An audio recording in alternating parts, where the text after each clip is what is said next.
You think a majority of those people, number one, don't have a job. Number two, don't want a job. Number three, don't want a regular income. And they're just sitting on their ass concentrating on the fact that they're enrolled in Medicaid. Is that what you're saying? I'm wondering, are you okay with like 10 million people losing their Medicaid? Let's talk about this bill for a moment.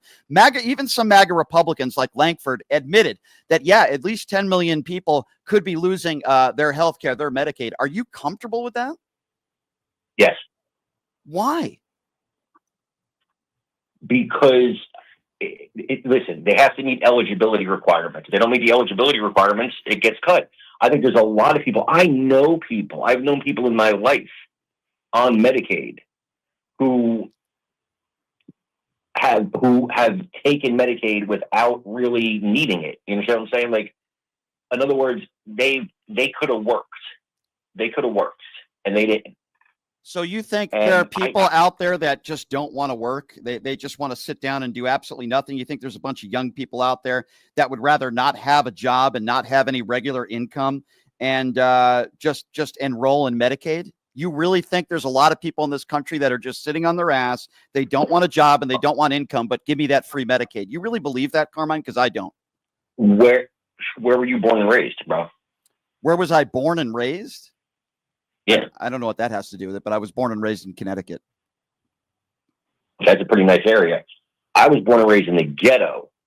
Yeah. And what I can tell you is there's a lot of people, yes, a lot of people that fall into that category. All right, so hold on. 100%. Help me understand this. So you're saying that of the 10 million plus people that are on that could be losing their Medicaid, you think a majority of those people, number one, don't have a job. Number two, don't want a job. Number three, don't want a regular income. And they're just sitting on their ass concentrating on the fact that they're enrolled in Medicaid. Is that what you're saying?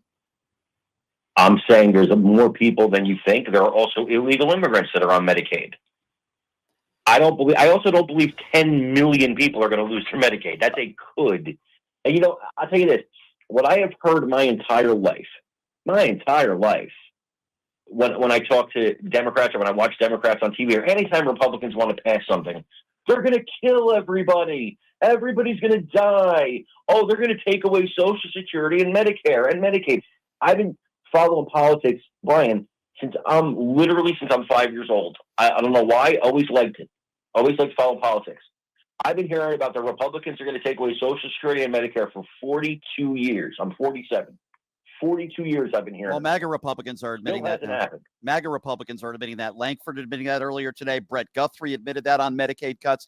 There are people that are doing interviews that are staunch Trump supporters that are on Fox News admitting that there's probably going to be at least 10 million people that are going to lose Medicaid. So these are not Democrats and liberals that are now saying this. It's actually in the bill. It's a fact. It's in the bill. That's exactly what's going to happen. And I just respectfully disagree with you. If the argument is, well, there's a lot of these people that are just lazy and they don't want to work and they're just getting that free health care. Well, okay, there's still a lot of people out there that depend on this for their livelihood and for their lives. And it's, affecting poor people and people that are struggling.